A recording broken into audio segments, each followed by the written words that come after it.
Yes, guys, how you doing? Welcome back to the Spurs Talk Show. How are you? Just noticed I've got a little friend on my forehead. I hope you guys are all happy and healthy, doing the things you love with those you love to do them with. And I've realized I've just left something downstairs. I'm going to have to pop downstairs in a minute. Give me a second. But I hope you guys can do me some favors. We've got a lot to talk about. I've even given you guys an extra couple of minutes. You always complain about me rocking up a couple of minutes late to the show. So I felt like today I'd give you a couple of minutes back. How's everybody doing? I hope you can smash the like button for me. I hope you can smash the subscribe if you haven't already. I hope you can hit the notification bell and drop some comments thick and fast. Let me know your thoughts on all of the topics. We've got a lot to talk about today. We've got Ange Postecoglou speaks, says a lot of things that are going to resonate with a lot of people, as every good salesman would. However, what I would say is that whilst I agree principally with a lot of the things he say, I also call a lot of BS on some of it. I think maybe we have to put to bed this notion that some managers are yes men, some managers are no men. If we're going to take him on his word, if we're going to take him on his word, then everyone's a yes man.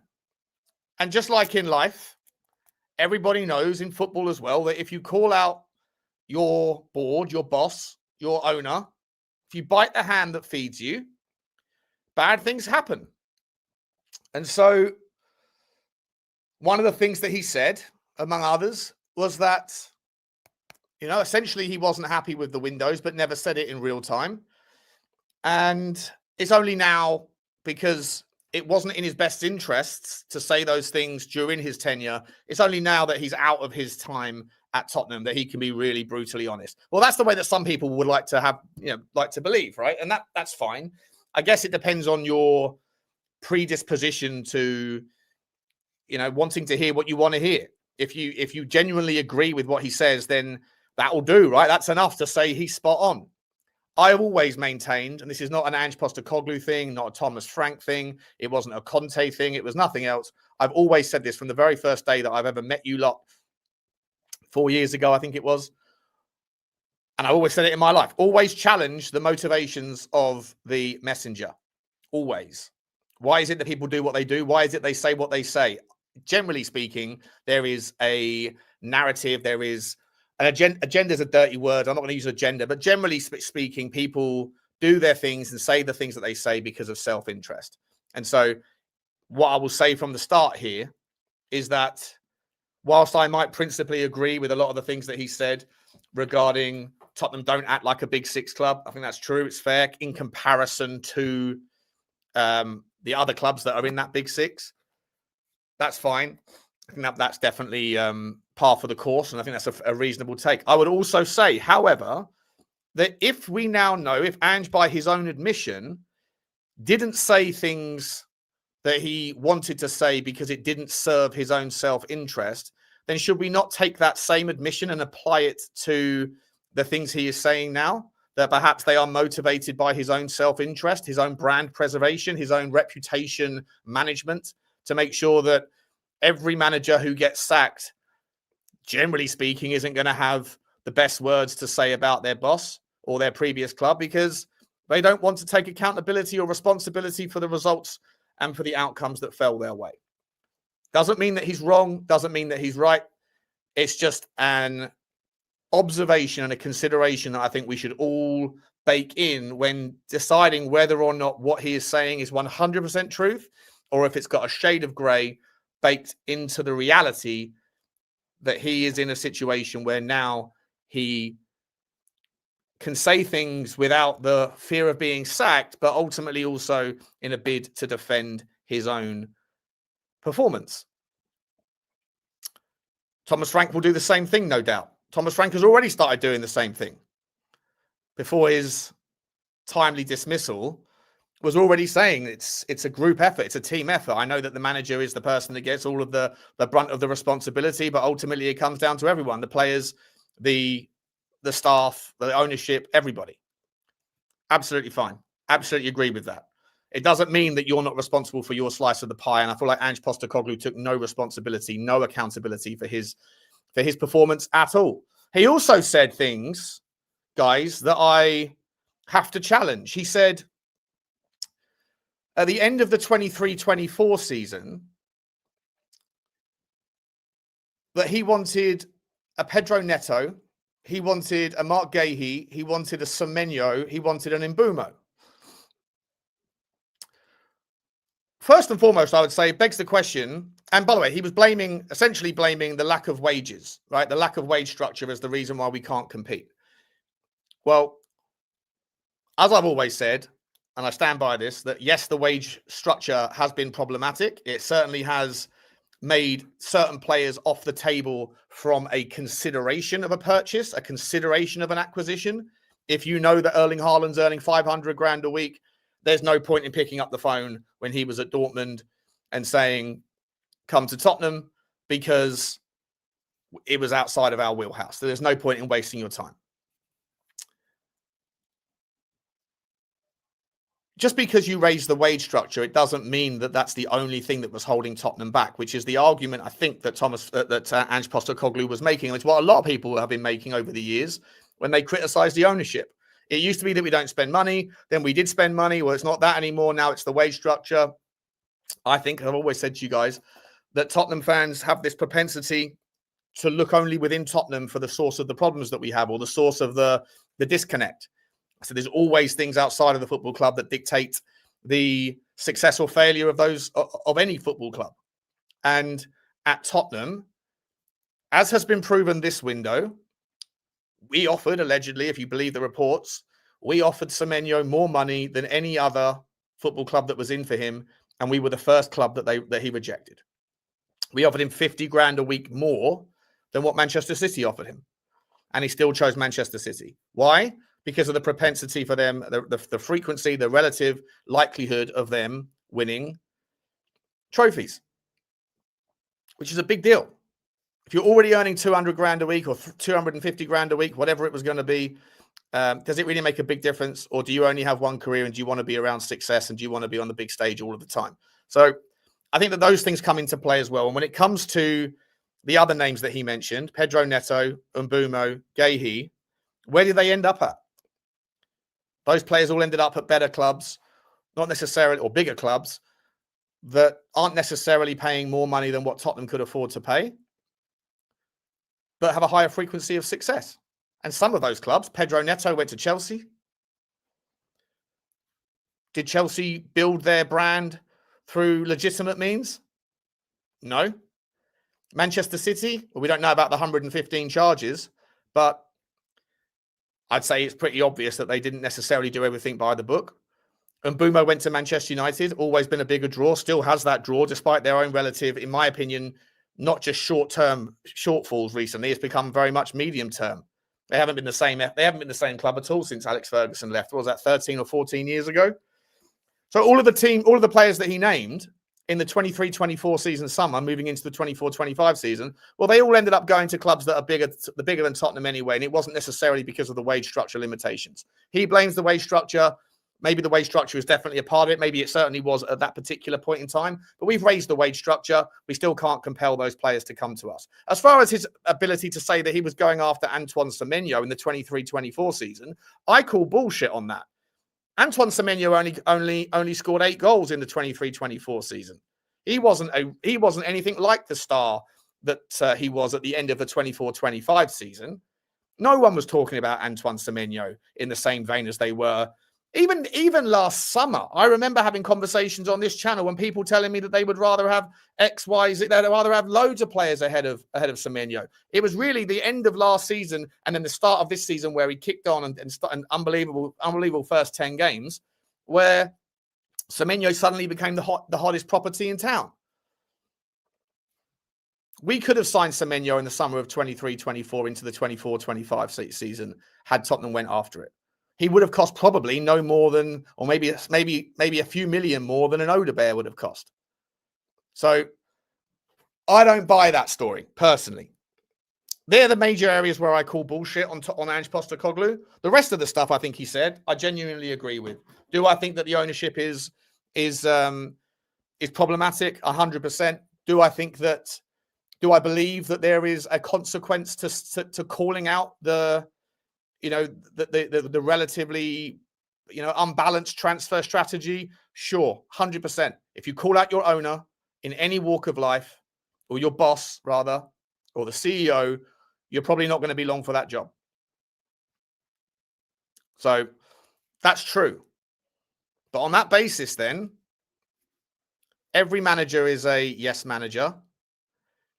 No one calls anything out when there's nothing to call out because everything's going in the right direction. It's only after the fact, when things have clearly gone to pot, where they get sacked and then they say, it wasn't me, Gov, it was them. Got to challenge the motivations of the messenger, guys. Got to challenge the motivations of the messenger. Let's ask you guys for one last thing. Don't forget to check out OK Jersey. Big up to them for the sponsorship. As you know, guys, code Sean at checkout gets you 8% off. And you can get all of your Jeremy Jacquets, your new, old, retros, used, reused, renewed, anything sports athleisure wear. You know what to do. Search OK Jersey, get 8% off at checkout using code Sean. So, yeah, look, I know that everyone is probably going to sit there and say, my Ange, I think he's done a great job in spinning the yarn. I think everyone knows he's a fantastic salesperson and he comes across very well, but he still doesn't change, for me, the obvious tone of indignance, the obvious stubbornness to accept any kind of accountability, and the obvious, big up to you, Rob Plan. There you go. Like that, mate. Ange was Lee saying, Ange saw what happened with Conte and Jose from day one and was saying things for self-preservation. Well, Conte only said something when he wanted to leave, in my opinion. I don't think Conte said what he said because he wanted the club to turn around. I think he wanted out. I think he'd had enough. Again, doesn't mean that he's wrong in what he says. He might be right in what he says. But let's challenge the motivations of why you say what you say. It's a win-win managing Tottenham because you're going to come in. You're always going to get paid. Managers are always well paid at Tottenham. They always are. And then, 6 months or a year into a 3-year contract, when things go tits up, in no small part because of your own inability to make the most of what you have, if you want to implode and shout and call out the board, you're going to get sacked and you're going to get the full payout. Ange didn't do that.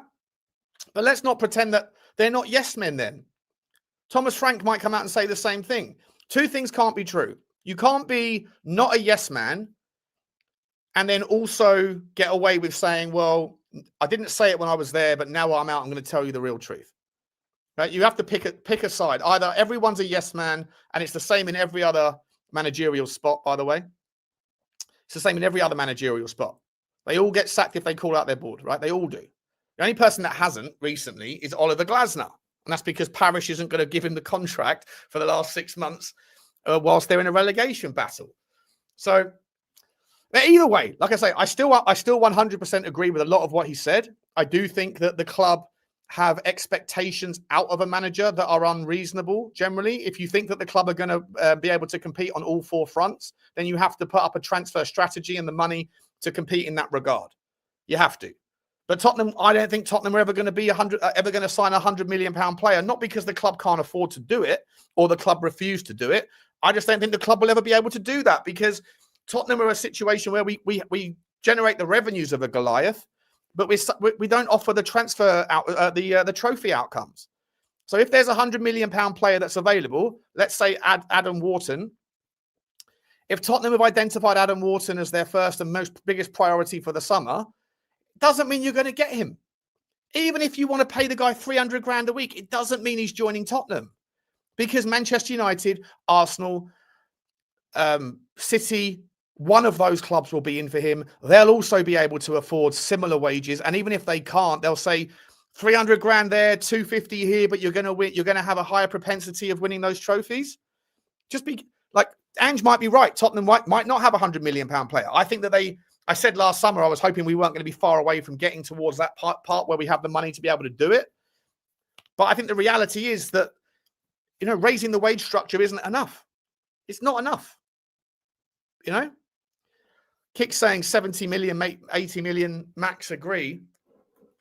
Okay, but then £80 million probably next summer isn't going to buy you the sort of players that £80 million got you 3 years ago.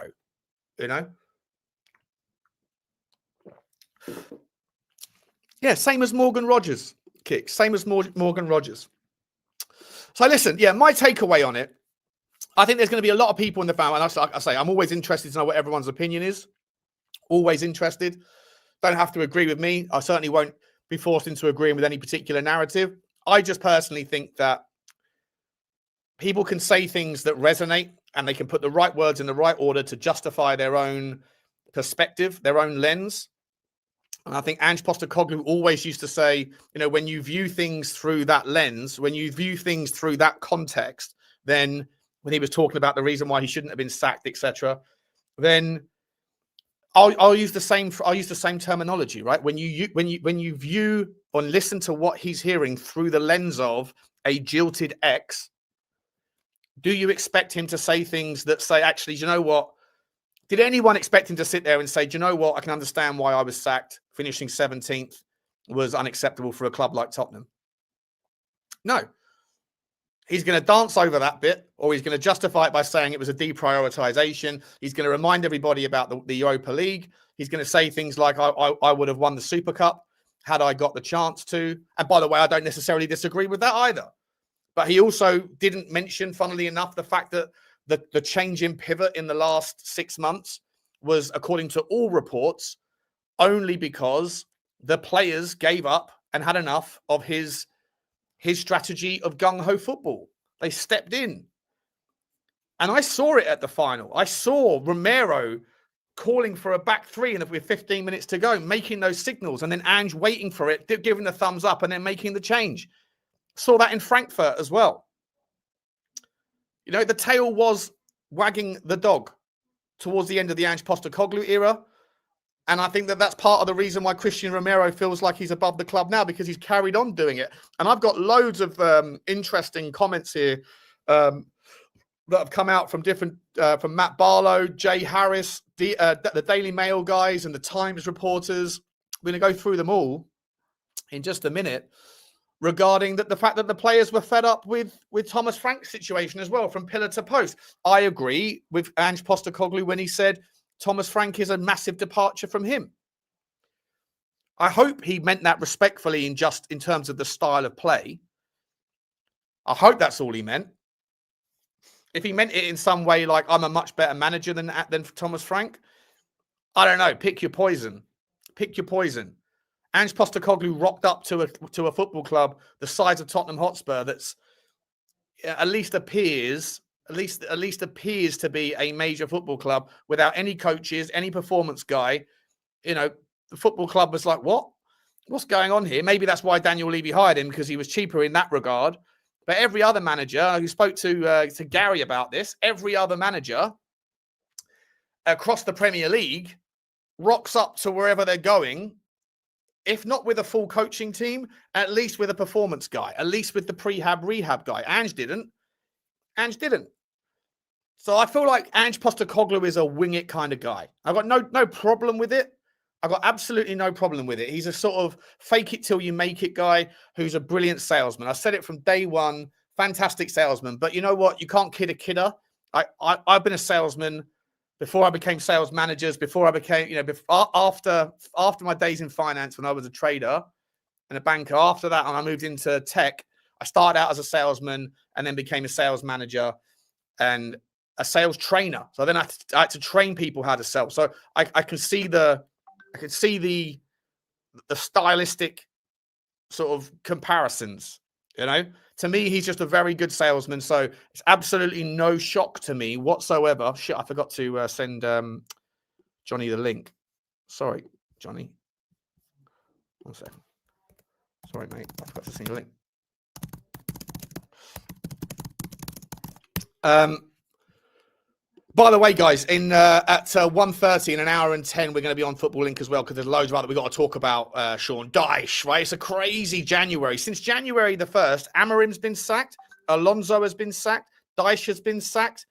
The Wolves guy was sacked. I think that was in January as well. Maybe it wasn't. Maybe that was December. Thomas Frank has been sacked. Tommy Tuchel's been given a new contract. There's a hell of a lot of change going on in the world of football in this 2026. It's the year of the sack, the year of the sack. But listen, to me, like I say, Ange Postecoglou, it's of no surprise to me whatsoever that you put him down and you record him and you give him carte blanche to say what he wants. There's going to be a hell of a lot of people out there who are going to sit there and say, my guy, bring him home. Bring him back. Give him one more go. Because he's brilliant at telling you the things that make him sort of like put a halo around his head. He's brilliant at that. The halo thing. You know, fantastic. Fantastic. I would hire him like that to be a salesman on my team. No matter what he's selling. He could sell ice to the Eskimos for sure. It doesn't mean that everything he says is faultless, flawless, and infallible. And if you think it is, then, you know, I hope you don't end up bumping into him in a pub, because he'll sell you a reason why, you know, you should be buying, as I say, beachfront property in Birmingham from him. Don't get sucked into it entirely. But like I say, I do actually agree with, for what it's worth, I agree with a lot of what he said about the football club and the fact that the football club have expectations from managers that are probably unrealistic. 100%. But finishing 17th, if he finished 10th, it wouldn't have got him sacked. And this narrative of him, big up to Sava, gee whiz. Thank you so much, Sav. Best of luck up in Birmingham today, mate. Really appreciate it, buddy. That's very generous, mate. You don't need to do that, mate. YouTuber to YouTuber. What are we doing here? Now I've got to send you one back, and YouTubers, yeah. Big up to you, Sav. Enjoy your day out, mate. Enjoy your day out. Let me know exactly what you get up to later on, bloody. Let me know. I want to know what's going on there. I might come up and join you in Birmingham. Thank you very much, my man. What a super chat. What a super chat. Unbelievable stuff. Unbelievable stuff. The year of the happy sack. Yeah. Yeah, exactly. It is. It is. Big up to you, Ronnie. How are you? Big up to Luke Wardle. What's Luke Wardle saying? Member of the show. The thing is, there's still more quotes to come next week, as it will be a whole episode with him. Oh, is there? Fair enough.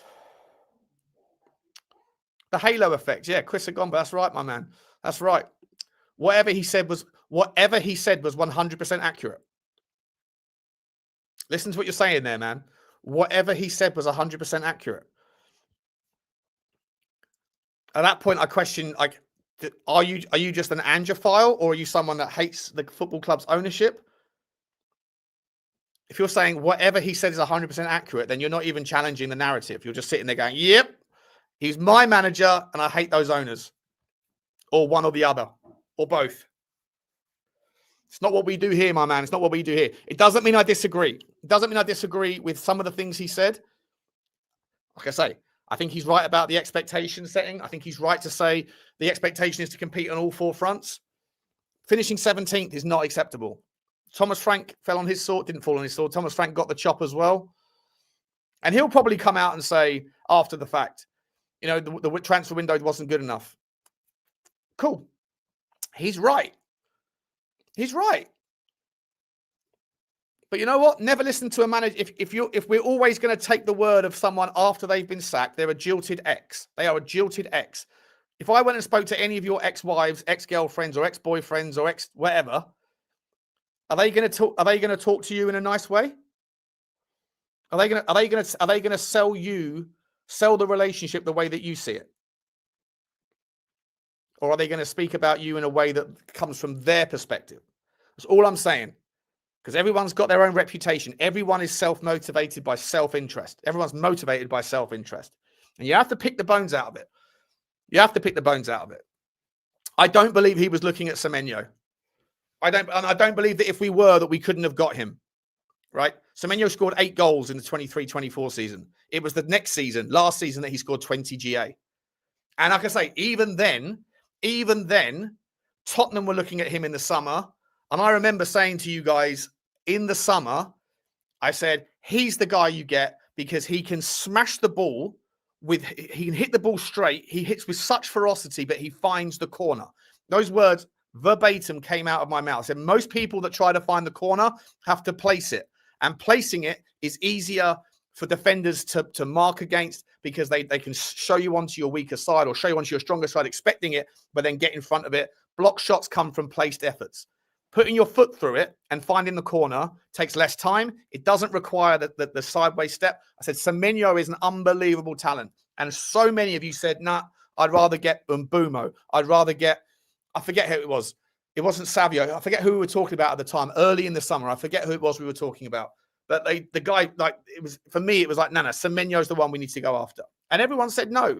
From my memory, most people said no. It was only then as the season started, everyone was like, Semenyo, because he carried on what happened at the end of last season into the start of this season. And by that point, obviously, he'd signed a new contract. The release clause was put in. And then at that point, Manchester City look at that and just think, you're never going to get better value than that ever. What's Sava come back with now? Big up to Sava. He says, I feel relieved, Sean. Finally, Ange versus Frank boring debate can stop. Mate, Ange isn't going anywhere, bro. When he drops a meeting like this, there's at least 2 more weeks of Ange to get through. There is. There's going to be certain people that are going to be bringing this up forever. For days, bro. For days. I don't care who the next manager is under this structure. Welcome and good luck. Do you know what, Sab? That's what I took that approach with Thomas Frank. I took that approach. I sort of learned my lesson with the Levy thing. And I know you've received it a lot this season as well, Sab, right? Johnny gets it as well for Thomas Frank. Johnny gets it for the Vinay stance as well, right? If someone that you backed, if someone that you said, oh, that's the guy, I'm okay with this one. If they don't work out, then the fans in the comments want to come for you. Saba, you thinking that Thomas Frank was going to be a good appointment, or Johnny thinking that Vinay was going to move in. It doesn't matter whether you felt the opposite to that, or that it wasn't you that got him hired. It wasn't you that got him fired. It wasn't Johnny that got that saying he's the professor that had any influence on Tottenham Hotspur. Yet the fans go, hey, you! I'm blaming you because you backed it. It's your fault, Saba. I'm speaking the devil and he shall appear. There he is. Hi, Johnny. How you doing? I'm all right. Hey. It's a movie. It is a movie. It's a movie. It's called The Tottenham Hotspur Shit Show. Yeah? Yeah. Latest character. Big Ange. Oh, yeah, mate. Oh, yeah, mate. It's nothing to do with me, guy. Nothing Did you watch the interview? Just quick, before you answer, big up to you, Sab. Big up to you, Sab. Thank you very much, mate. Enjoy. I appreciate you, man. And listen, I'm with you, mate. Just don't... I was just going to say, Sav, give me a call. Let me know what about what we spoke about last night. Very cryptic. About a thing or two, yeah. About a thing or two. About a person or two. It's much easier in the future never to take a strong opinion about anything because you just avoid then. I'll be Thomas. I said I didn't really want him. I wasn't against him. I thought it was a side grade. So no one's really come after me about the Thomas Frank thing because I've never had a strong opinion on him. No, what you should do, listen, Sava and myself should really do what Stel does and actually cover all angles. So whatever happens, you're always right. Okay, that's it. Just be simple. Just keep it balanced. Therefore, you can always go back and find a clip of yourself saying the right thing. Look, I struggle to watch it, Sean, because it's easy to go, Mr. Hindsight, go in there and throw a few rocks at people. I didn't see much accountability of his own failings. Did you? No, none at all. None at all, mate. And that's what that was my sort of takeaway, right? Don't necessarily disagree with any of his stances on the club. Yeah. But no accountability for himself. I call a lot of bullshit on the Semenyo story. I also think if you're just blaming the wage structure as the reason why Tottenham will never get to be a top 6 club, first things have to be first, right? The wage structure was an issue for sure, Johnny. It needs to be raised, but it doesn't mean that you're suddenly able to go and get the Semenyo when Manchester City want him as well. Say in the summer, like Adam 2 years ago. Sean, 2 years ago. We didn't want Semenyo. He says we wanted him. We didn't, mate. He would have cost 25-30 million quid 2 summers ago. Yeah. We went for Odebear. How much did Odebear cost? 25 million, something like that? Mate, he identified, I don't believe that for a minute, because he identified Brendan Johnson. Brendan Johnson is his #1 target, right? We paid £47 million for him. Well, don't mention about that. Exactly. Right? We could have got Semenyo. Well, Johnson came in. Did Johnson come in? That was his first. That was before his first. Window. Yeah, that was the first one. So he's talking about the third window in the summer of 23-24 to 24-25. But Semenyo scored 8 goals in that first season, mate. No, Semenyo wasn't on the radar of many clubs then. No, he wasn't. He wasn't.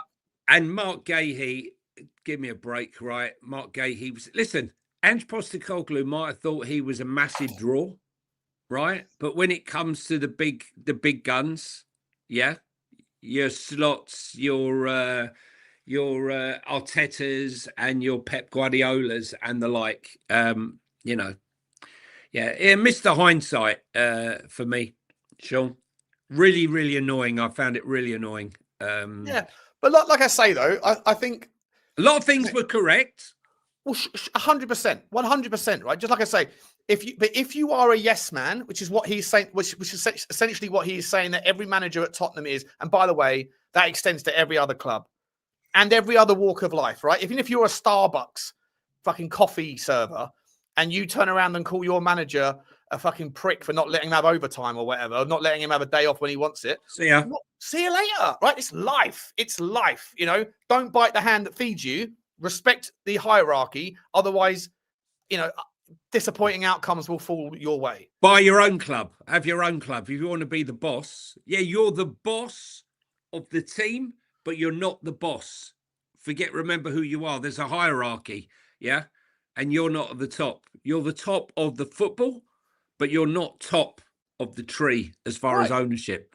Yeah. But like I say, I'm always not. I'm not even calling him a liar. By the way, I call BS a little bit on the Semenyo thing. I think he's defending his own pitch, which is fair enough. Everyone would. No one wants to sit there and say, the reason why something happened. If my channel suddenly just loses popularity, right?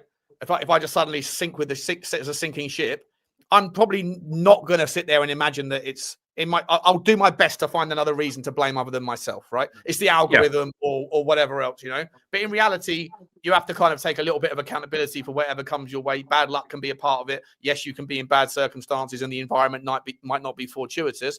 But generally speaking, there has to be a little bit of accountability. And thus far, apparently there's more from the interview to come. Then I don't think that he... I haven't heard anything about accountability, so I'm not calling. I do call BS on the Semenyo thing, but I'm not calling him a liar. I just think he's talking from his own shop. He's talking his own hymn book. Well, there's no sort of comment like, I wish I'd have done this slightly different. I think I made a mistake with X, Y, and Z. I think there were things that he could have said which would have given more credibility to some of his comments. The Mark Gahey one, I mean, come on, Mark Gahey was never coming to Spurs. He had not illusions. He had ambitions. Illusions was totally the wrong word. He had ambitions to go to a top club. And let's be honest, we are not a top club. We think we're a top club.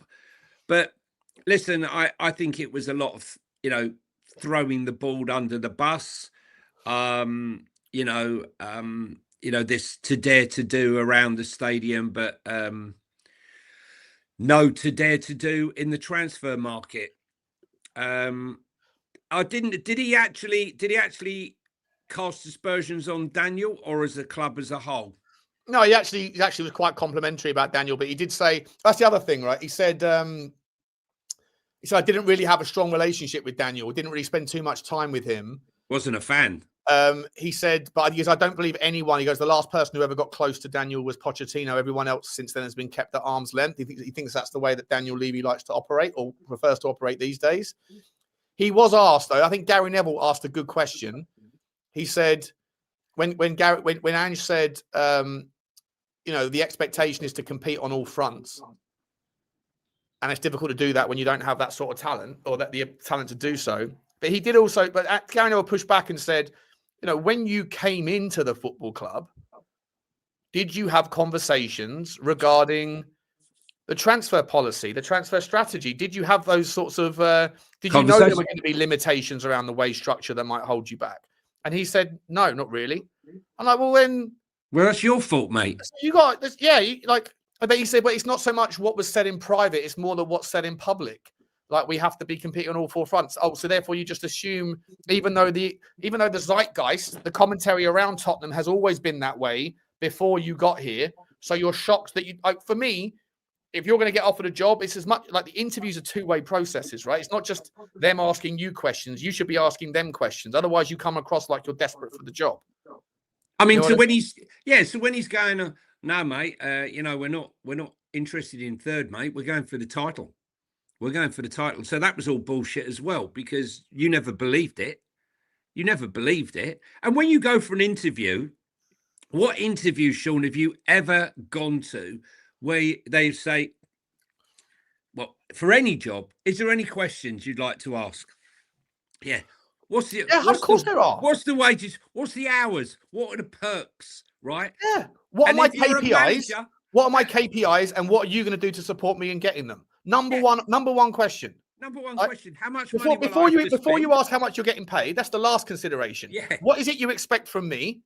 How much of that is going to be entirely on me? What tools are you going to be able to provide me to do that? And this is the same, like, bit of advice to anyone that's just walking into the job market. Never sit there and just go, yes, sir, this is what I'll do. Yes. Any questions for me? No. Can I get the job, please? No. You have, like, make them feel like this is a conversation of equals, whereby they want you as much as you want them, or otherwise they are going to take the piss. It doesn't sound like he did that at all. No, I mean, like, when you're going for a job of that magnitude, surely you ask, what sort of money, what sort of kitty, war chest am I getting, right? What sort of wages will I be able to compete? Who gets the final say? Exactly, John. Yeah. Who gets the final say? Who's in charge of transfers? Will I get a say in transfers? Or will it be the director of football? Who will it be?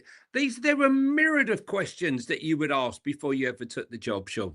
And if he didn't ask them, then more for him.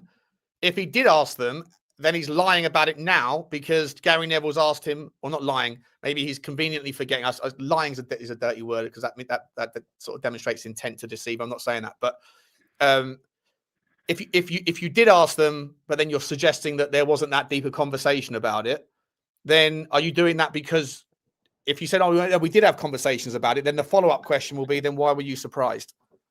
Right? Why are you surprised by their behavior? So no, I'm not defending the ownership, by the way, because, like I say, I think the ownership, the reality is the ownership have let him down in terms of the youth. The pivot to youth was crazy. The strategy, we went far too fast into 19, 18-year-olds out of, like, this new vision of football that Chelsea and City built, and Tottenham just seem to want to innovate when it comes to stadiums and off the pitch stuff, but they want to imitate when it comes to on the pitch stuff, and look at the other clubs that are doing it better. And they thought that, City and Chelsea's success is because they pivoted to youth. No, that's the byproduct of their success, that they can pivot to youth, right? And now they pivoted to the Brentford model. Brentford are doing something impressive. Let's just go and take all of their nine people. No, but maybe it wasn't those people that were the construct of. Well, obviously, it wasn't.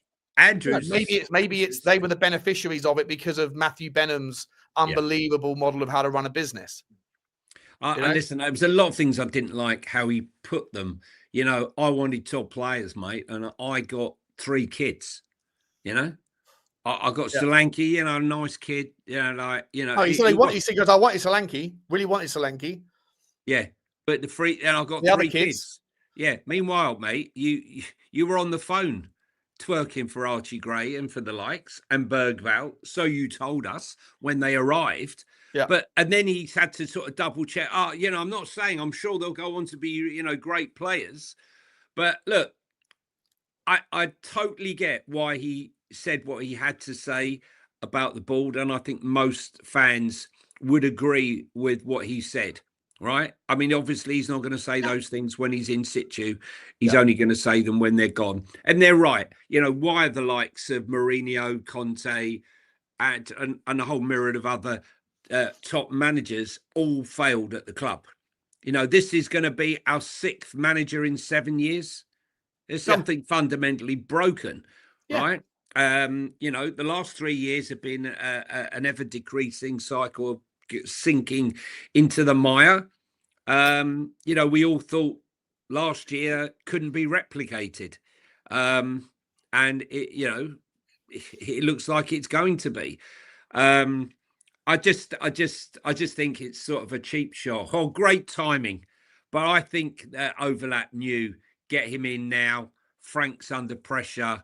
I mean, you can imagine if Thomas Frank was in the club right now when those comments are coming out. I don't think they would have done it that way. I think that was the whole point of the. Do you think it was? How long ago do you think that was actually done? No, it happened on the day he was sacked. So at least this is what I picked up. I could be wrong about this, but they were having a conversation about Thomas Frank whilst he was still in the job. Yeah. And then one of their producers or whatever came out and said, Thomas Frank's been sacked. Was that an edit? Ange Postecoglou was going to come in for they obviously recorded 2 or 3 interviews at the same time over the course of the day.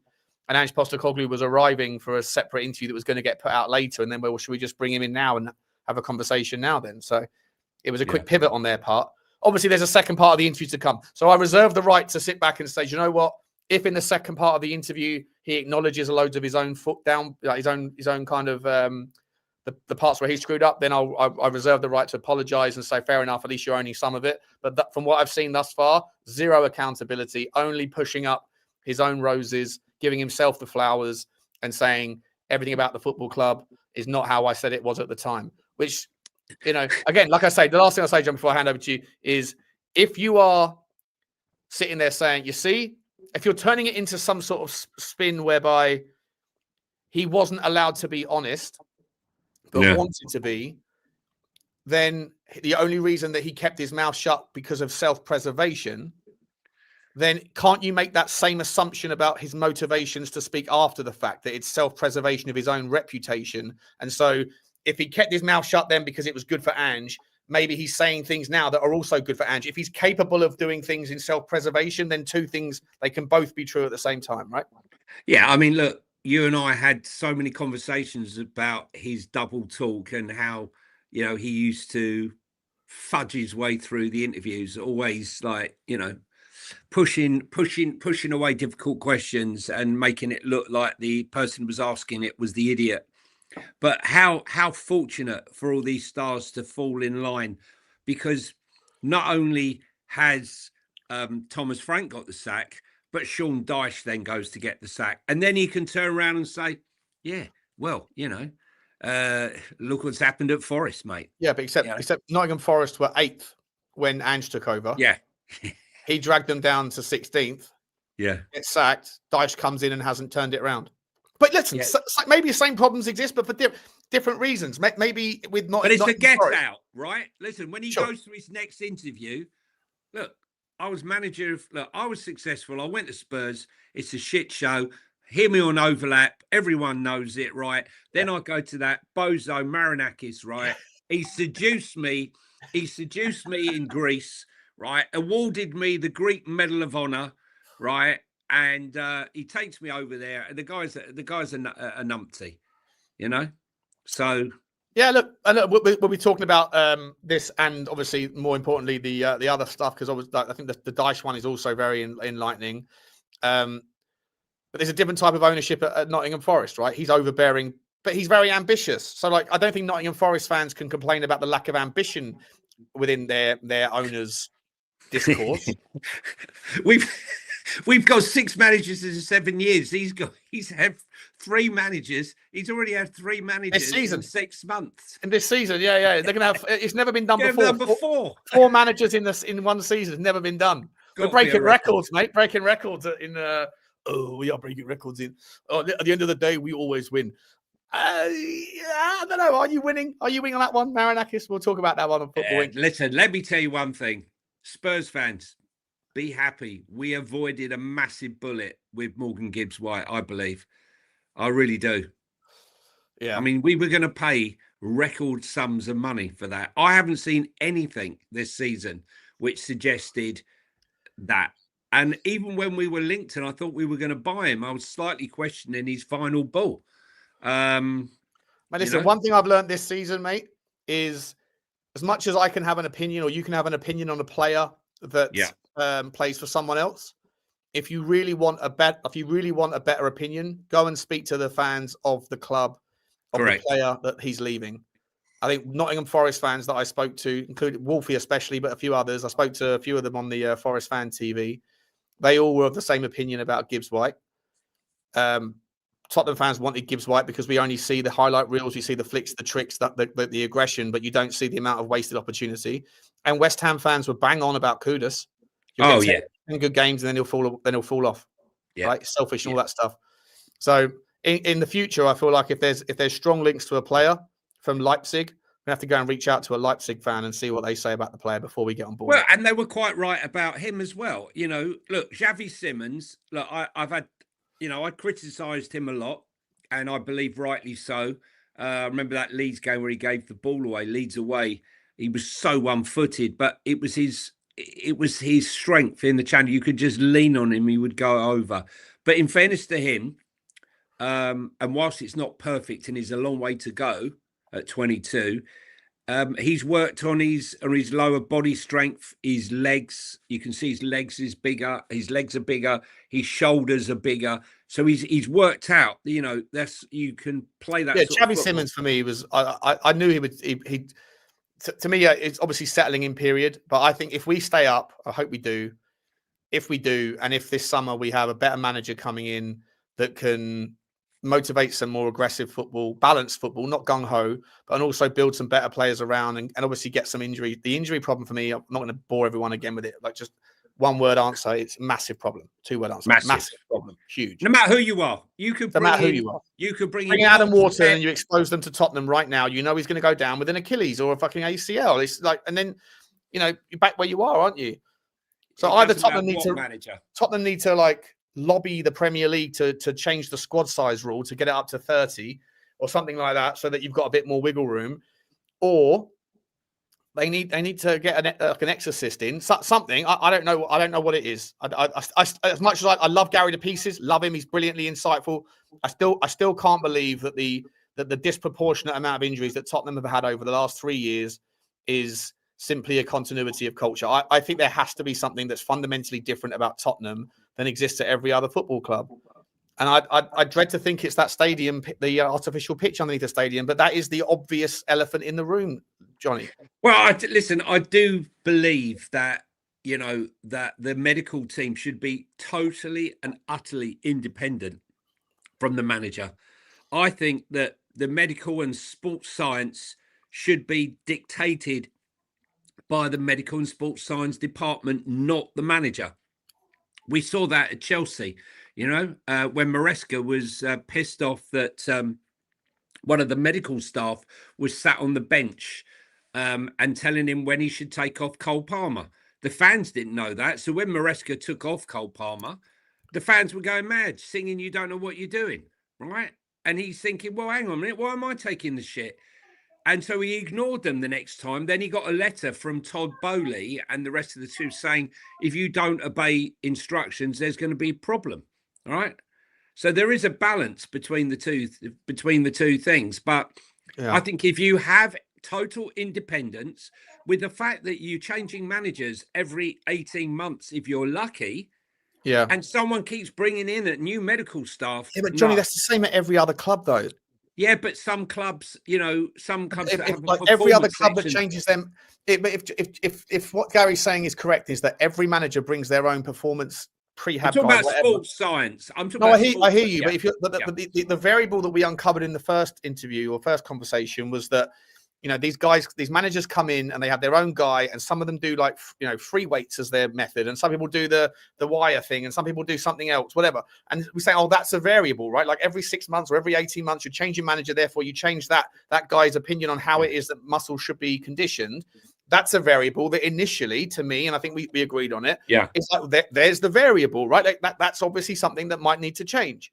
But then I thought about it some more, and I was like, well, if Gary's saying that Ange was the only guy that came to the football club that didn't bring that, but everyone else does, and most other football clubs in the Premier League change their managers just as frequently as Tottenham do, then all of those clubs will also, when they bring in a new manager, will also have to change their own performance guy, their prehab guy, and therefore that same variable, it is a variable, but it's a consistent variable that is applied to every football club. Well, every other football club doesn't have the same injury frequency as Tottenham does. Well, it was different under Poch. This is what I'm saying to you. Under Poch, they had decided that it was going to be like independent, right? And at Arsenal, they have like like the medical setup is like a structure separate to Arteta, obviously liaises to them. But look, I just think that the chop change, look, we do know for a fact, and Ange isn't going to say that on the overlap, that he didn't bring a conditioning coach in to cope with the recovery runs that were going to take place due to, you know, his high line. Okay, no conditioning for a potential hamstring strain and the like. Yeah, none. And therefore, because you're not training to cope with that, you're going to exacerbate the injuries. I'll be back in 2 seconds, Sean. 1 second. No worries, mate. No worries. But anyway, look, for me personally, like I say, I'm not calling conspiracy. I'm just saying that when you remove all of the things, well, I think I said this the other day, right? It's a Sherlock Holmes thing. When you remove all of the things that are impossible, all that's left is possible. And so, you know, I'm just, if we're looking for things, the injury crisis at Tottenham started before Ange and it's proceeded after Ange. Right? So Ange does get an apology for people that were saying Ange is responsible for all of the injuries. You know, Thomas Frank doesn't train the same way. He's got his own performance rehab, prehab guy, and the injuries this season have been worse, and more longer term. So there has to be something to it. There has to be something else. It can't be just bad luck over such an extended period of time that Tottenham always have more injuries for higher frequencies of layoffs to more of the squad than anybody else. And if everybody else, and Tottenham included, have the right people in place, they're all experts, they're all brilliant, they all go on to better things, they come from great places, they move on to better places, and we've got the best in class technology, and it's nothing to do with the pitch, because the woven thing, the weave or whatever, the synthetic weave is also things that are found in other grounds as well, just to protect the kind of integrity of the grass so it doesn't slice up and slide up when people slide in. If all of that stuff is consistent everywhere else, and the other thing that is a variable is the performance guy coming in with every new manager, if that is also a consistent thing with every other team, then that doesn't explain the disproportionate outcome. And so I'm looking for whatever it is that's different about Tottenham. And the only thing, the giant elephant in the room that is different at Tottenham than is at every other football club, is that the amount of natural earth that is beneath the stadium pitch at Tottenham is ridiculously shorter or less than it is at Old Trafford, at City, at the Etihad, at the Emirates, at the fucking Burnley Stadium at Bournemouth, because they don't have an artificial pitch underneath that caters to NFL. So can I ask you the question? Just to me, it's like, I don't know. Like, it's not. Well, look, what I would say to you is, whilst the NFL complained about it, and some of the NFL players complained about the pitch, that was the synthetic pitch. I wonder whether or not that would be relevant if we saw more injuries from opposing teams. You know, but they don't play on that all day. They don't play on that 19 times a season. They play on that one time a season. Yeah. But I mean, we've had injuries at the training ground. We've had a lot of injuries at the training ground. Look, there is something fundamentally wrong, and that should be number one on the agenda for the club and for the board to find out, you know, what's going on. The other thing is, Sean, we know that we had the best in class. When Poch was here, we had the best in class in sports science, in every aspect of football rehabilitation and all the rest of it. They've all gone. All of them, right? Jeff Scott was the last man standing, 20 years at the club. He fell out with Ange. Why did he fall out with Ange? Because he said it wasn't sustainable. And Ange said, no. Ange chased a whole load of these staff out, the last remnants of what was left out. We saw what happened from that point on. It's been a steady decline since that moment. We didn't have 3 years ago, we didn't have these sort of injuries, Sean. It's something that's gone on. You know, otherwise we would have seen this from day one when we arrived at the stadium. I hear what you're saying, but we would have had it 5 years ago. The early signs would have been when we got there under Poch and get more and more and more. But no, the decline has definitely happened since the people who were there, the top people who were there under Pochettino, have all left, and the final remnants of them all fell out with Ange Postecoglou. Well, but Poch only played at Tottenham Hotspur Stadium for 6 months. Not even that.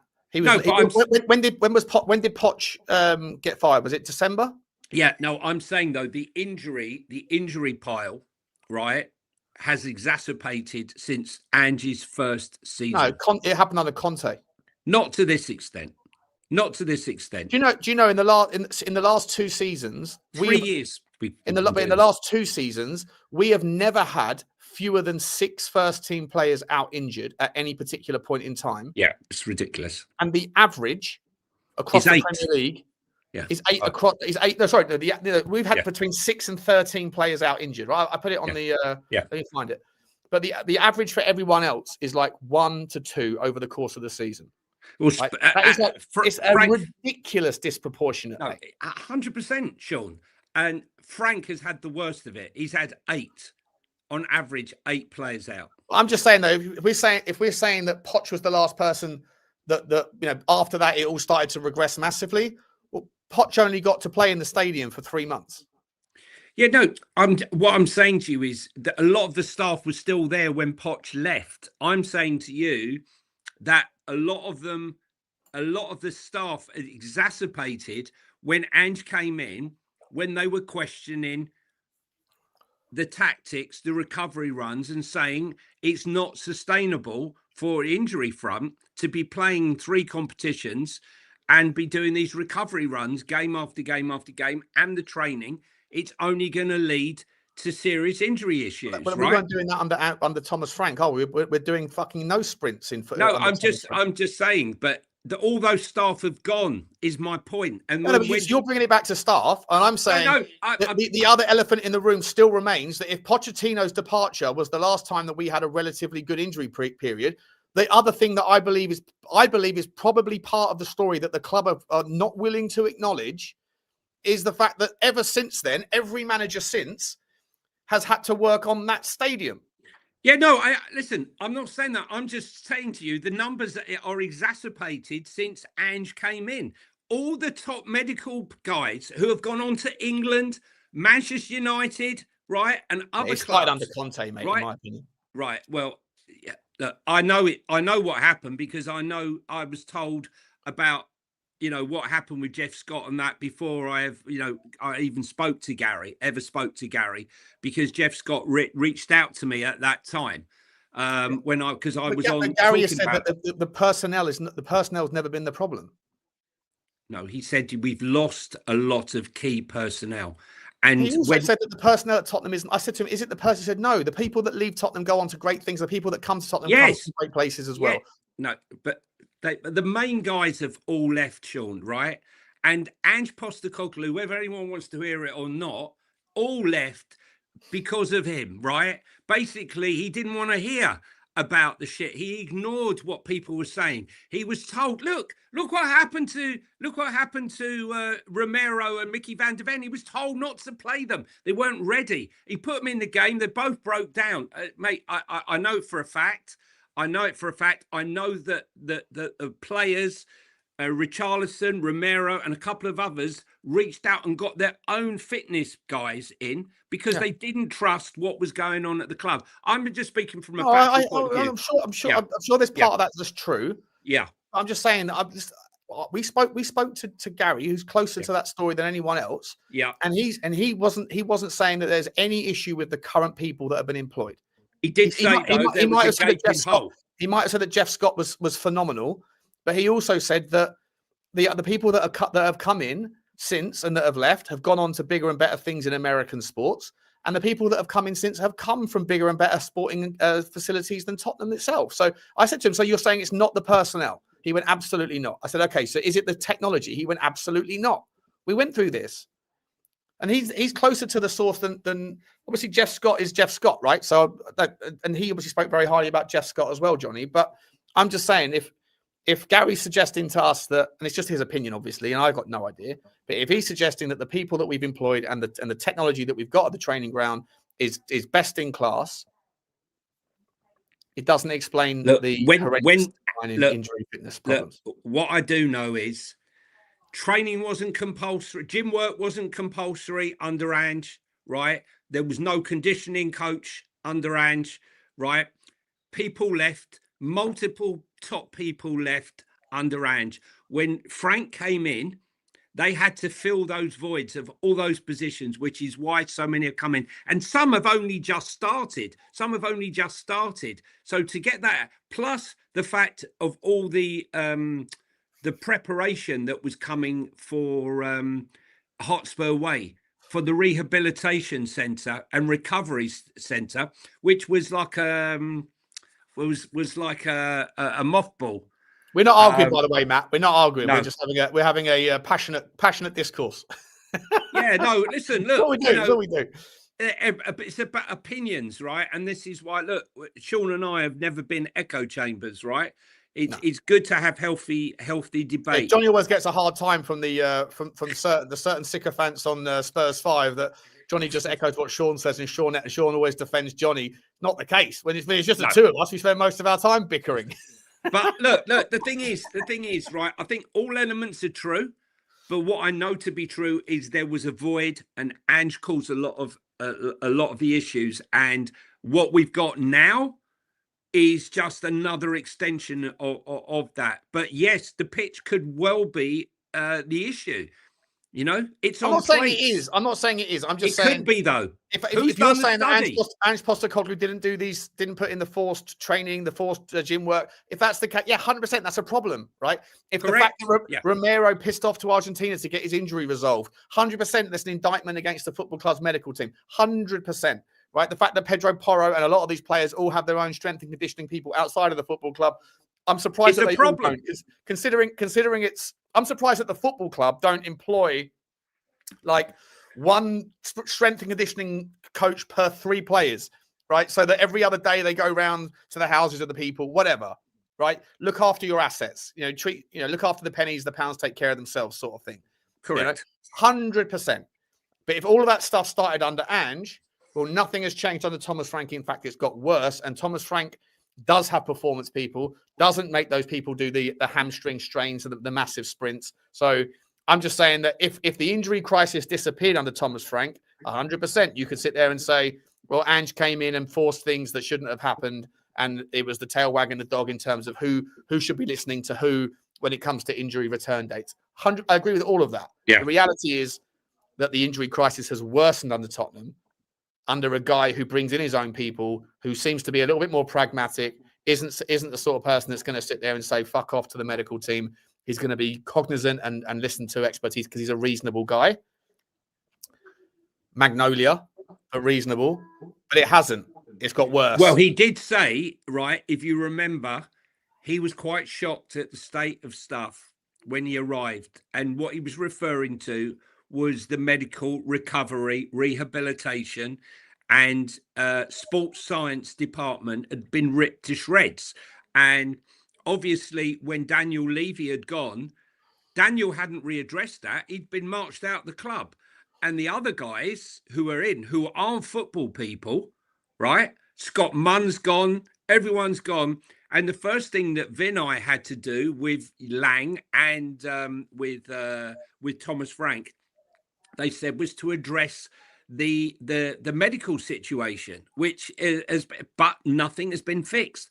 But speaking to people, I said that this is not something that can be changed overnight, but it is absolutely outrageous. And I do feel sorry for Thomas Frank. I know a lot of people won't, but I actually do feel sorry for Thomas Frank because I don't think anyone could cope with 8, 9, 10, 11, 12, 13 injuries. You know, I said this before on the other channel, Football Inc., when I said, look at the pundits going on about poor old Aston Villa, how they're suffering right now. They've lost their 4 midfielders of Onana, McGinn, Tielemans, and Kamara. Well, hang on a minute. We've lost 13. Imagine Liverpool losing Salah, Ekitike, Wirtz, Virgil van Dijk. Take 5 or 6. Don't take 13. Look at Manchester City when they lost Rodri. Season's over. Rodri's out injured. Right? Man City aren't the same player. They aren't the same club without one player, and yet we're supposed to magically perform and be anywhere near our best with this amount of injuries. And listen, it's going to be interesting to see. It's obvious that they want Poch. But the immediate question here, Sean, is how do you get by to the end of the season? Right? We're not going to have European football next season unless we win the Champions League. And that might be a good thing. That might be a good thing. One game a week, right? Get the club back on track. And if Poch comes in, Poch will be the type of person with Perez who can attract top players. Yeah. He has that reputation, which Thomas Frank and, let's be honest, Ange Postecoglou didn't have. Ange might think he did have that, but I don't believe he is. So it's about survival now to the end of the season. How many players can we get back? And who's going to come in interim to get this shit show back on track?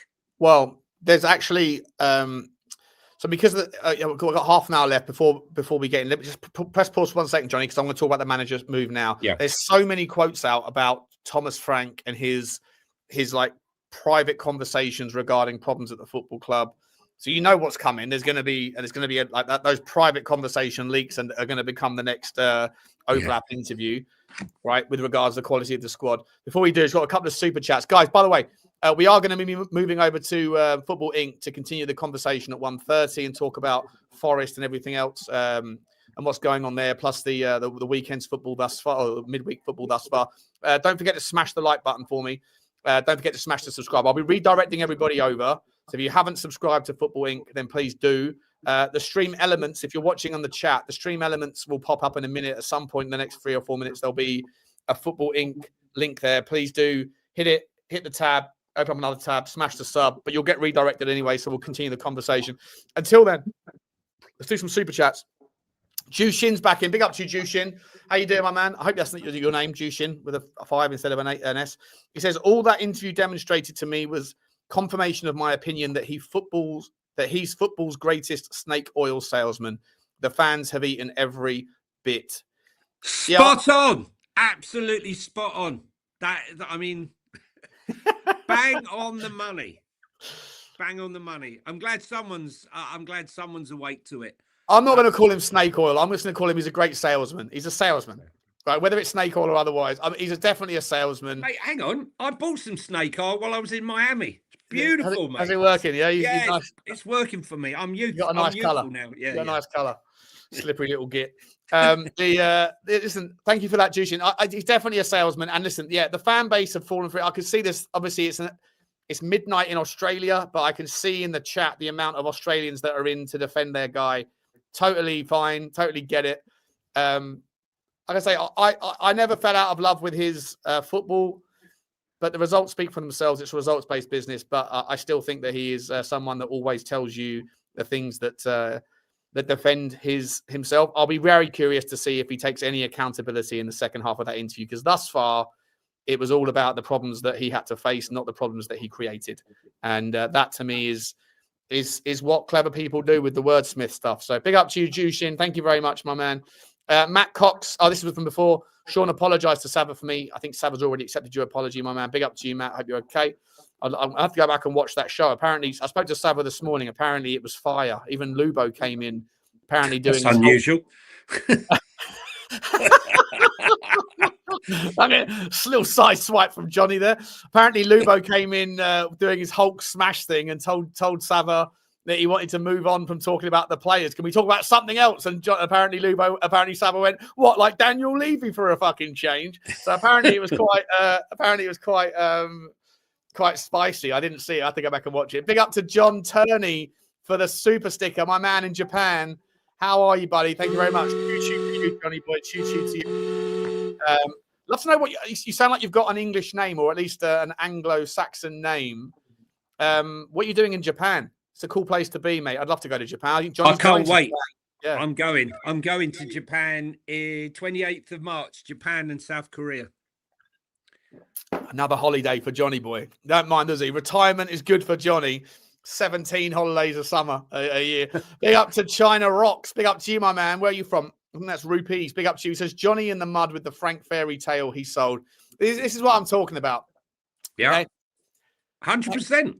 But Johnny didn't employ Thomas Frank. Johnny just had an opinion on him. Yeah. That's all it was. He just had an opinion. It wasn't Johnny's fault that Thomas Frank came in, and it certainly wasn't Johnny's fault that Thomas Frank didn't work out.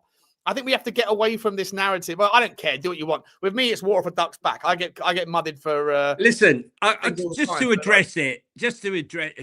Look, what you don't know is I've a friend who's an agent who has players. So he had players at Brentford. So I've seen the development. I've been watching Thomas Frank since the Championship. Okay, so I've seen how he's developed the likes of Tony, Watkins, and many other players that have gone on. So when he came to the Premier League, got them promoted. I saw what he's done there, and I truly believe that tactically he was good because he was always flexible with his tactics, and he did a good job. But he proved me wrong, and that's football, But he's just a long list of players, Everyone's proven managers wrong, mate, in football. If you have an opinion that's positive, eventually you're going to be wrong. Right? 100%. If you have an opinion, unless you have an easy opinion, like, oh, I really rate Harry Kane, cool. But if you have an opinion on a manager that's unsupportive, or if you support your club, eventually you're going to be wrong because eventually they all get sacked. Eventually they all come out, and 90% of them come out and talk shit about the football club. It's very easy to predict the losing lottery numbers. You have to, again, pay attention. I always say this to you guys. I'm not trying to give you advice. Maybe I am, but pay attention to who says what and why, and think why they're saying it. Not just within football, but in the fan base. There are a lot of content creators that always lean negative. They always find reason to say, this is shit, that's not good enough. Because they'll always very quickly be right. They get to say, I told you so. Correct. And all they're really interested in is their own egos, not what's in the best interests of their football club. Even people that champion the biggest and best teams in the game, that team can win 90% of games. And when they lose a game or the player puts in a shit performance, told you. It's an I told you so rationale. So many people do it. It's easy to predict the losing lottery numbers. 100%. Look how many people said Mourinho was going to be great and Conte was going to be great. And they were all wrong, right? Because he never was successful at the club. It doesn't mean, look, what I would say to you is Sean's absolutely bang on. I could sit here and never have an opinion and sit on the fence and get splinters up my backside all day long and always be right.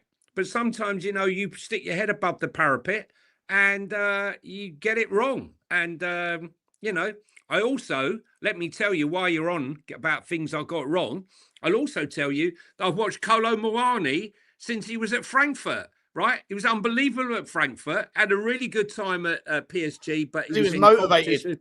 He was motivated there. Right? Juventus, he was unbelievable. 2 goals and an assist at the World Club Cup.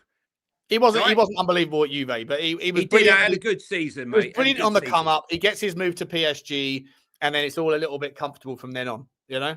He reminds me a lot of someone like Tanguy and Ndombele in terms of once you get the pay, then it doesn't matter so much, Correct. When you're fighting for the paycheck. But Scott, that's my point, right? Everything with Spurs is always shit. Okay. So if you want to be right, then every time there's a new appointment, he's never going to work. Never going to work. I don't rate this one. Stell's already doing it with Johnny Heitinger. Stell knows that Johnny Heitinger is the most likely employee to take over the football club. And he knows that in all likelihood, Johnny Heitinger is not going to do enough, whether he keeps us up or otherwise, right? But he's not going to do enough to get the job full time. Therefore, we're going to lose games. Therefore, Stell's engineering a move to say in 6 months' time or in 2 months' time, I was right. Told you, Heitinger was shit. Yeah. It's easy. It's an easy position to take to sit there and say that, right? Yeah. Just contemplate why people say what they say, and is their motivation so they can be right, or is it because they want to? I'm not saying it's about Stell, by the way. It's others. But Heitinger, listen, it's the same with so many content creators. Look at my mate Henry Wright. Right, the biggest grifter, loving the pieces, is my boy. Biggest fucking grifter. He's got his channel where he figured out the one thing that all rival fans want to hear is a person who supports another club who's supposed to hate me tell me that my team is excellent. Does really well. Now he's got his Henry Talks Tottenham channel. Every single video, go and look at his Henry Talks Tottenham channel. Every single video is this fucking club is so shit. And it's all, look at the comments. It's all Arsenal fans. I love Henry. He's such a real guy because he's hating on his own club. Right? It's why? Content's got a content. Think about the motivation. And Henry will tell you straight up, for him, it's money, baby. It's money. Yeah, it's all about the money. Listen, I was the opposite to Stel. I said to him that Heitinga was very well respected at Liverpool, right? They didn't want him to go. And his childhood club, the club that he came through, Ajax, he was offered the job at Ajax, and his agent said, whatever you do, don't take the job. And he let his heart rule his head, and he took the job, and 5 months later he was out because it was it was a job that just couldn't be sorted overnight. And so the narrative is he's shit. We're hiring a guy who got the sack at Ajax. That's this club. This club. Shit. Decent club. What are we doing here? This 25 years, same old. Anyway, let me go back to these super chats and then we're going to move on. We've only got 15 minutes left. I haven't spoken about any of these. You know what? I might have to do a live stream later on this afternoon to catch up on the shit I didn't get a chance to say this morning. Official Shawn Michaels says, imagine Frank goes to Palace in the summer and sees Brennan Johnson and sells him again. Oh, what are you doing, Johnny? Oh, sorry, mate. Sorry. I pressed the wrong button. Sorry, mate. Sorry, 1 second. You can come back to that in a second. Imagine Frank goes to Palace in the summer and sells Brennan Johnson and sells him again. Yeah, that'd be fucking hilarious. Will Frank go to Palace? Probably not a bad shout, Shawnee boy. Probably not a bad shout, mate. By the way, we've got your predictions to look through in about 15, 20 minutes, mate. So I hope you're ready. I haven't actually seen whether you were right or not. I haven't looked yet. I haven't looked either. We're going to get back to it. Big up to you, Sean. Thanks for the support, my man. My man, the Bears K from Woking. Big up to you, Woking, bro. He says, quick look on transfer market. Outside of Richie and Solanke, it looks like the club is a factor in players becoming injury prone. I'm not sure what you mean by that. Are you talking about the club as in the stadium, or are you talking about the club as in just generally, and why Richarlison and Solanke being different? Solanke never had injuries before he came to... I thought he did. I was wrong about that. He didn't. Dragusin never had injury problems before he came to Tottenham. Comes to Spurs, does his whatever it was, and apparently that was because sorry, I'm rambling here because these magnums are kicking in, Johnny. They're kicking in. Kudos. That pitch, not the pitch, the artificial pitch necessarily, but the fact there's that fucking 4-foot slope off the side of the pitch. I do think that's a problem. I think that's a problem for a lot of things. I think it's a problem for corner kicks. I think it's a problem for throw-ins. You have to climb a mountain before you can hit the ball. Mental. Big up to you, Bears K. Thank you very much. Fox of Elm Street. What a cool name. Big up to you, my man. He says, why only Porro and Polinia sent message to Frank? I think Richarlison sent one as well saying, thanks, mister. Thanks, mister. M-I-S-T-E-R for all you did. Strange. Yeah, but not many. I don't think there was a lot of love from Thomas Frank. That's what we were gonna talk about if we had an extra hour, but we don't. So I'm going to come back later on, guys, for a supplementary stream later, because there's so much I want to talk about today about Tottenham. But we are going to go across to Football Week in 15. Ian Anderson, big up to you, says, Johnny hate for Ange is a joke. He blames Ange for everything. Johnny, I'll let you answer that one. Do I blame him for everything? Not for everything. No. Do I blame him for finishing 17th? Yes. Do I blame him for losing 26 games? Who else am I meant to blame for losing 26 games? I know that he didn't bring in a conditioning coach. Fact, right? The first manager not to. He's the first manager to come into the club that made gym work non-compulsory. Fact. Where do you want me to go with that? Am I grateful for winning the worst final in history in Bilbao? 100%. It was a memorable evening, and one that all the fans enjoyed and needed, very much needed. But season 3 was not better than season 2 because he got the sack after 8 games. He lost 7 of 8 games. So did he actually win a game, Sean? No, 7 and 1 draw. Lost 7-1, drew 1. Yeah. With a good team. Yeah, a good team. But you know what? I dialed into Wolfie last night after they drew. Yeah, and he was talking about Hudson-Odoi. He was like, "This guy is absolute fucking disgrace." And you know what? When I watch Hudson-Odoi, when I sort of dial in, or when he plays against Tottenham, I'm always like, "Well, he's far better than what we've got." But I trust. I think Wolfie's very balanced, right? I think he's very reasonable. I know he loves to get emotional and all that stuff, and he's brilliant content creator, But he, I trust his opinion on players. And if Forest fans thinks that Hudson-Odoi isn't good enough for them, what does that tell you about the standard of forwards at Tottenham? And I genuinely think I've given Sava a hard time this season about, like, you know, Sava's saying these players, he's always been consistent. These players are just not good enough. He said the front three or the front four, whatever, are the worst he's ever seen. And I believe that there's a player in Odebear. I'm so devastated he's going to be out for 9 months or whatever, like horrendous. And Mathys Tel, I think there's a player there, but none of those guys should be starting wingers for Tottenham Hotspur. They should be people that come off the bench, treated as sort of like players to develop, not players that are ready to start. And I think Mathys Tel came with just that kind of Harrods Tupperware thing because he came from Bayern Munich. Maybe I got sucked into that a little bit. But yeah, Hudson-Odoi, I always thought was a good player, but Wolfie says he's fucking trash. So, sorry, are we to say that Ange Postecoglou didn't want Mathys Tel? So I'm just trying to clarify on that. Sorry, it was about Ange, wasn't it? Yeah. No, I think everyone wanted Mathys Tel when he came, and everyone also forgets that the deal for him to stay at Tottenham was arranged in January, pending one outcome, and that outcome was whether Tel wanted to stay. Yeah. That was it. And Tel was like, yeah, I want to be here.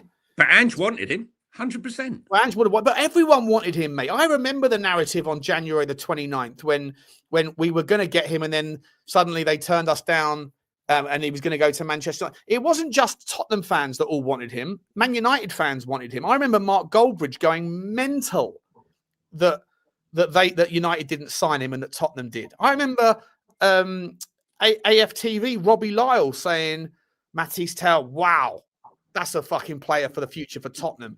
You know, everyone thought he was a fucking baller. Everybody got. Are they ringing him up now saying, Sean, you don't know what you're talking about? You said this. Are they clipping it? And yeah.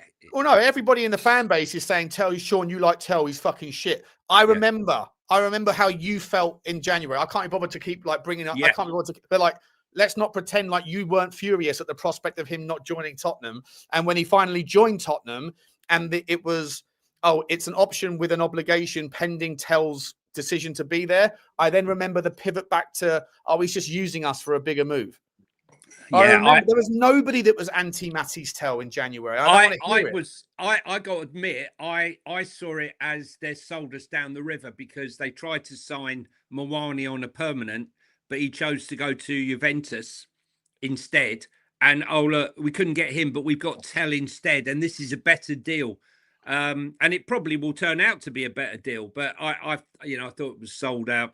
To be honest, I sent you, Sean, a poll that I did with. It was about 1,100 votes on it for what to do now. I sent it to you on your. Okay, let me hang on. So 1,100 votes so far on that. Have a look at that for the next manager or what to do now. What's this from Instagram? Yeah, I got this 1,100. Johnny Heisinger. No, there's 1,100 people viewed it. There's been it's about 600 votes. 600 votes. Sorry, 600 votes. That's still quite. People want Redknapp. That's still quite. What are we doing here? Redknapp. That's still quite a sizable. Snapshot 600. Yeah. Oh no, fine. I'm saying people want Harry Redknapp. The geezer's like his wife's sick. I'm very surprised at those numbers. I've got to be honest with you. I thought De Zerbi would be out in front. Heitinger, I thought the sensible one. I didn't expect Harry to be out there with 250 votes. 40% of the vote. Quite shocked, actually, to be honest with you. And I asked for others if they had any others, and there were smatterings of other ones. Sherwood had about 5 or 10 people. Not great support for Sherwood because he thrown them both at the bub. Lubo wanted Redknapp. Fair enough. I don't want Harry Redknapp. It's easy to chalk off the people you don't want. I don't want Redknapp because you want to get the band back together, give old Crouchy a call. Hanging out. We get John Main in. Not doing that. Not doing that. Sorry. It's not. I'll tell him to run around a bit, they got, get all you got to do is pass the ball. The ball. You got to believe in yourself, ain't you? I mean, that was more Glenn Hoddle. That was more Glenn Hoddle, wasn't it? Sorry, I can't bear, honestly, Glenn Hoddle, mate. Honestly, I don't know why he's so down on Spurs. Every single game I watch him, I feel like I need to turn the sound down. He was my hero as a kid, as a young kid. He was my hero, and now he's just like, shut up. Yeah, everything is negative. Everything, it's terrible. Yeah. Let me get those last 2 super chats done. Chris K, big up to you. Oh, he's changed his name to Chris K9. Big up to you, Chris. It was Chris K0 for a while. Now it's Chris K9 with a dog. He changed the doggy pooch as well. Picture. Big up. It's like a picture of Bugsy. Is that whose dog is that? Looks like a little bit like Bugsy. If they had a little white stripe down its nose, that would be Bugsy Malone. Big up to you, Chris. And Saba's back in saying, Saba, you're on a train to Birmingham, mate. Go and flirt with the staff. See if you can get yourself a cheeky beer from the canteen. Settle yourself in, mate. You got an hour and a half till you go out with the boys tonight. I want to know what's going on. Big up to you. Southgate, though, interesting. Just quickly, that's actually a worthwhile conversation. Geezer knows how to get results. He plays dog shit football. He's horrendous, but he knows how to get. He knows how to do okay. He might be the sort of person that gets you to the Champions League semi-final, by the way. Is he Thomas Frank with GCSEs?